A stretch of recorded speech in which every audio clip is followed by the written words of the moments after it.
You ask Tiger to solve. This deals with linear equations with one unknown. The final result is x equals 6. Let's solve it step by step. Group all constants on the right side of the equation.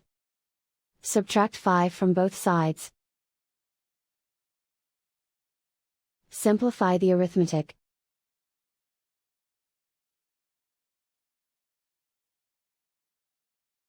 Isolate the x. Divide both sides by 8. Simplify the fraction.